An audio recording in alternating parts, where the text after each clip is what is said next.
চট্টগ্রামের শত বছরের ঐতিহ্যবাহী জব্বারের বলি খেলাকে ঘিরে চলা ৩ দিনের বৈশাখী মেলা শুক্রবার শেষ হয়েছে। মেলার বিদার বেলায় নগরীর লালদিঘিতে কয়েক কিলোমিটার এলাকা জুড়ে পণ্য বেচাকেনা জমে উঠেছিল। চট্টগ্রামবাসীর আবেগ, ইতিহাস, ঐতিহ্যের অংশ বলি খেলা ও মেলার আগামীতে এ ধারা বজায় রাখবে বলে আশা বন্দর নগরীর বাসিন্দাদের। চট্টগ্রাম থেকে নাইমুল ইসলামের প্রতিবেদন, জানাচ্ছেন খালিদ হাসান।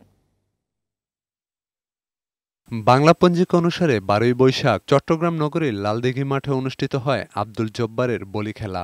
এবার বসেছিল এই মেলার ১১৫তম আসর। এই খেলাকে কেন্দ্র করে মাঠের আশপাশের প্রায় ১.৫ বর্গ কিলোমিটার জায়গা জুড়ে বসে ৩ দিনব্যাপী বৈশাখী মেলা। ২৫ এপ্রিল থেকে শুরু হওয়া মেলায় দেশের নানা প্রান্ত থেকে আসা বিক্রেতারা বিভিন্ন লোকজ শিল্পের পাশাপাশি গৃহস্থালী জিনিসপত্রের পসরা সাজিয়ে বসেন।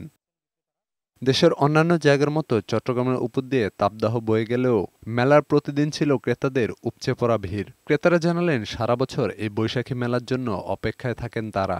অনেকে অপেক্ষা করে, আমি না শুধু, অনেকে করে। অপেক্ষা করি পুরো বছর এখান থেকে কিছু কেনার জন্য। ঝাড়ু, কুলা, বাঁশের জিনিস সবকিছুই ভালো লাগে, দরকারি জিনিসগুলো পাওয়া যায়। সবকিছু আকর্ষণীয়, সবকিছু নিতে ইচ্ছা করতেছে। ছোটবেলা আব্বুর সাথে আসতাম, এখন বড় হয়ে গিয়ে নিজের বাচ্চাকে নিয়ে আসতেছি। এমন জিনিস নাই যে কোনো দেখা যাচ্ছে না, যার কারণে যেটা দেয় এটাই পাওয়া যায়। বিশেষ করে মাটির জিনিসগুলো খুব আনকমন হয় আর কি। এখানে খুবই একটা আনন্দময় মুহূর্ত এটা আমাদের জন্য। ছোটবেলা থেকে আমরা দেখে আসছি, এটা আমাদের বাঙালির ঐতিহ্য। বাংলার চিরায়ত ঐতিহ্যকে ধরে রাখতে এই মেলা গুরুত্বপূর্ণ ভূমিকা রাখছে বলে জানালেন আয়োজকরা।